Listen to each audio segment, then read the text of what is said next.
A gente vai falar depois, daqui a pouco a gente vai pegar um outro livro, mas já que você falou dessa ponte do Egito barra Grécia, né? Nós temos uma figura chamada Hermes Sim. Trismegistus, né? Que tem lá tem o livro, depois que a gente pode falar numa outra A gente pode ocasião, mostrar né? aqui, ó, essa edição aqui é muito bonita, tá? Da editora Polar, ó. Corpus Hermético, né? E veja que o ícone aqui é o que o pessoal chama de tote. Eu posso explicar isso aqui também para vocês.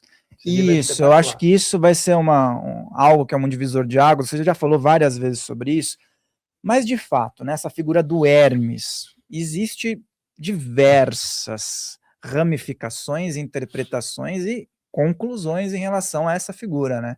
E você fala muito bem sobre isso. No Egito havia uma divindade que era considerado o escrivão celeste. Então, o povo egípcio, ao imaginar um mestre que vai até os deuses no céu, aprende, volta para ensinar os iniciados, ele é o emissário celeste, o cara que faz o trânsito do astral para cá e vice-versa. Imaginaram um deus com uma cabeça de íbis. A íbis era uma ave muito comum na beira do rio Nilo, que era a vida do Egito, o rio Nilo, uma ave grande com o bico bem grosso que matava pequenas serpentes com o bico. Então, o povo gostava dessa ave. Quando os iniciados egípcios imaginaram, por metáfora, um deus que iria ao céu, imaginaram ele com cabeça de íbis e chamaram de Gerute, que era uma região do Baixo Egito. Eu vim a descobrir depois. E aí, do mesmo jeito que o Horus tinha a cabeça de falcão, o Anubis tinha a cabeça de chacal, uma metáfora usando a figura de animais misturado com divindades, né? Inclusive, uma vez, um cristão bem radical me falou, esses egípcios adoravam animais, aí ele não entendeu a metáfora. Aí eu virei para ele e falei assim, pois é, Jesus também não é o cordeiro para você? Quer dizer, essa questão de correlacionar com animais é uma metáfora que era usada principalmente na área do Oriente Médio e na cabeça da África, que é o Antigo Egito. E aí, essa divindade, séculos depois, quando o Império Egípcio já estava se esboroando e o Império Grego subindo, ela foi, esse ícone, esse emissário celeste, foi emulado na iniciação grega e chamado de Tote. Tote é um nome grego. Nunca existiu o nome Tote no Antigo Egito. Que às vezes alguém chega e fala, Wagner, você conhece o Tote do Egito? Não, porque o nome Tote não existia, era de Gerute, transformado em Tote entre os gregos, mas mantiveram a cabeça da Íbis. O tempo passou, Fael. O que se chegou à conclusão? Não tinha rio Nilo, cara. Na Grécia, pequena serpente, não tinha tanta íbis assim.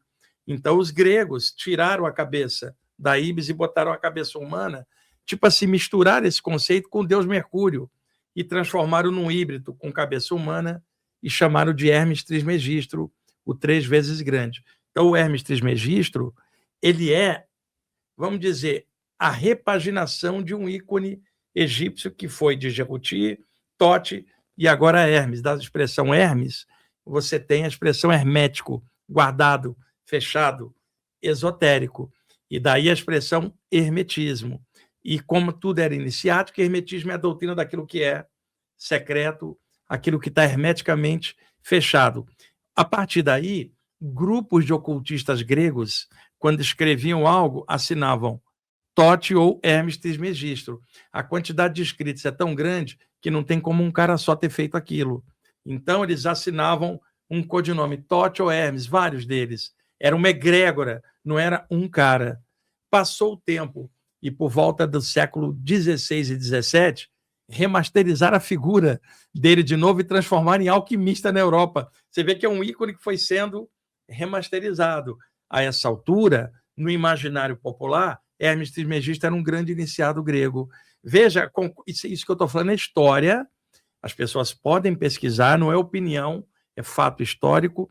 Eu pude aprofundar bem essa parte, como eu tenho uma memória boa, eu posso traçar esses paralelos, que eu não estou preso em nada, eu posso fazer analogias. Então, é muito legal essa atmosfera hermética do Hermes, mas entenda, é uma releitura do velho de Gerute egípcio. E isso do Hermes não ser um cara só é bem interessante, porque até quando ele vai para essa figura grega, né, ele fica com aquele aspecto meio socrático, aquela coisa meio filósofo, né, que você falou. E eu já ouvi relatos de pessoas falando, não, é aquele fulano de tal ali é reencarnação do Hermes. Mas ele pode ser só parte da egrégora. Sabe o que eu acho? Parte de um grupo. Ele estava dentro dessa atmosfera, todos assinavam Hermes. Então, tipo assim, é um cara que viveu nessa atmosfera, está encarnado e tem todo esse perfil. Ah, ele é o Hermes. Não, não é o Hermes, é um dos caras que estava dentro da atmosfera, vamos dizer, da egrégora hermética clássica. Também pode alguém falar, estou recebendo mensagem do Hermes, que é um outro cara que estava dentro da atmosfera e está desencarnado. É muito mais óbvio, assim. E a figura, a gente vai passar para algo relacionado ao hermetismo com um aspecto magístico propriamente dito, mas a figura do o que está em cima é como o que está embaixo, ela é muito mal interpretada. Isso, totalmente mal interpretada. Surgiu no século XVI uma espécie de síntese hermética que ganhou o nome de Tábua de Esmeralda de Hermes Trismegisto. Ninguém sabe quem espalhou isso pela Europa, que na época estava vivendo novos tempos, era o século XVI, havia, no final do século XV, a descoberta das Américas, caravela fazendo circunnavegação, bússola, astrolábio, a utilização da pólvora, que os árabes trouxeram da China, os chineses faziam fogo de artifício, os árabes trouxeram para a Europa, o europeu fez arma de fogo, o que lhe permitiria dominar os povos nativos das Américas com poder bélico, né? Sei lá, aquele arcabuz antigo, canhão, né? Essas coisas antigas. E aí, o que ocorre? Surge, no século XVI, o período renascentista na Europa. Arte, cultura, começa novos ventos, né? Surge o protestantismo com Martim Lutero, que já cria um cisma no poder temporal religioso cristão católico da época, né? O anglicanismo também surge. Então, você vai tendo toda uma fermentação que muda a face da Europa. Quando chega o século XVII, as fogueiras finalmente acabam. Ninguém mais tinha moral para queimar o outro em nome de qual superstição religiosa. Então, nesse contexto, surgiu na Europa a Tábua de Esmeralda de Hermes Trismegisto. E ninguém sabia quem estava espalhando aquilo. E outra, ninguém mais tinha medo da Inquisição, que já estava acabando. Outro dia eu estava falando isso numa live, um cara lá no chat ao vivo falou, esse Wagner não sabe de nada. A Tábua de Esmeralda é da Velha Grécia. Sim, é da Velha Grécia, mas ela não aparecia historicamente na Europa por causa das fogueiras da Inquisição. Ela só aparece no século XVI em aberto, ou seja, de forma exotérica. Mas o texto era antigo. Só que o cara que estava me criticando não tinha visão histórica.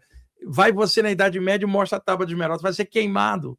Então, por isso ela só surge, ou melhor, ressurge no século XVI. E aí, dizia, trata-se da expressão da verdade. O que está em cima é como o que está embaixo, o que está embaixo é como o que está em cima, no milagre de uma só coisa. E assim como todas as coisas vierem e irão para o Uno, assim todas as coisas retornam ao Uno. Separarás a terra do fogo, o sutil do grosseiro. E aí vai. É um texto inspiradíssimo, supostamente com alma hermética, e atribuída ao Hermes Trismegisto lá atrás e ressurgindo em aberto na Europa. Foi daí que surgiu essa história. O que está em cima, como que está embaixo, o que está embaixo é como que está em cima, no milagre de uma só coisa. Qual era o símbolo? Eu pego um triângulo para baixo, que é o que está em cima vindo para baixo, pego um triângulo para cima, que é o que está embaixo indo para cima, e encaixo os dois, vai dar uma estrela de 6 pontas. Quer dizer, o que está em cima está embaixo, o que está embaixo está em cima, é uma só coisa. Então, utilizava-se uma figura, uma estrela de 6 pontas, para representar isso. Já o pentagrama, que era de 5, representava o iniciado, a figura da estrela. Muita gente entendeu isso errado. Jesus tinha também o ensinamento, o que é aceso no céu é aceso na terra. Significa, há uma interdependência em tudo. O todo está em tudo. Se está em cima, está embaixo. Se está à esquerda, está à direita. Se está dentro, está fora. Conclusão, está em tudo. É o princípio de integração, né? Que depois, lá no século XIX, no Caibalion, vai surgir como todo que está em tudo.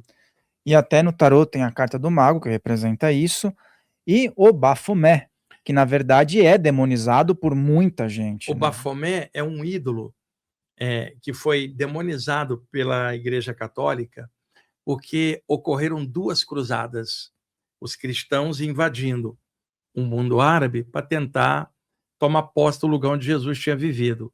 Os árabes ganharam e os cristãos vieram de volta para a Europa. Então, formaram vários exércitos que atravessavam a Europa. Isso deu um custo danado, porque esses homens, cavaleiros atravessando a Europa, como é que você tinha comida para todo mundo? Então, tinha que passar nas aldeias e o povo doar coisa. Há relatos de violência, estupro, como qualquer massa humana de guerreiros atravessando povoados, você vai ter gente que vai exagerar. E então foi formado corpo de cavaleiros templários para ir lutar. O que acontece? Esses homens, em contato com outras culturas, quando retorna, a mente deles tinha aberto. E havia sido prometido a eles muito dinheiro e terras. Quando eles voltam, os governos da Europa, principalmente o governo da França, o rei da França, ficou com medo deles tomarem um poder muito grande e aí resolveram exterminá-los. Então foi feita toda uma intriga para acusar os cavaleiros templários de adorar um ídolo trazido do Oriente chamado Bafomé, que era um diabão, né? E a figura de você pegar o diabo e botar em forma de bode, o bode na Grécia era o deus Pan, cara. Tinha a ver com sexualidade e reprodução. E na Idade Média, sexo era pecado. Então, nada melhor do que pegar a figura do sexo, diabo, e associar com bode. Isso é história também. Então, acusaram os templários de adorar um ídolo chamado Bafomé, que não era nada disso, e o último templário foi queimado na fogueira em 1313 ou 1314, chamava Jack de Molay. Inclusive, na maçonaria tem um grau de Molay. Eu não sou maçom, mas dou muita palestra em lojas maçônicas, e aí ficou essa pecha de que os templários adoravam o bode, o Bafomé, pecha que depois ficou para os maçons. Eles são do bode, eles comem criancinha lá dentro. Cara, a ignorância é uma merda, vamos falar claro, né? O fanatismo religioso é um problema, e eu não estou falando de ninguém em particular, estou falando de coisas históricas que as pessoas podem pesquisar e descobrir. Então, alguns ocultistas de sacanagem publicavam um livro, botavam a figura do Bafomé na capa só para incomodar o status quo religioso que não sabia o que era aquilo no final das contas. E sobre essa questão da maçonaria, né? A ordem de Molay é para os jovens galgarem os primeiros degraus, e é uma ordem de cavaleiros. E tem essa questão do bode, né? A gente inclusive fez uma matéria dentro de uma loja maçônica com aquilo que pudesse ser aberto. O bode é uma lenda.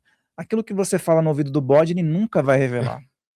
Então, as pessoas tinham o costume de: quero contar um segredo, eu vou contar pro bode, assim vai ficar com ele. E o bode associado ao diabo, historicamente, você imagina o rolo que deu, é confusão.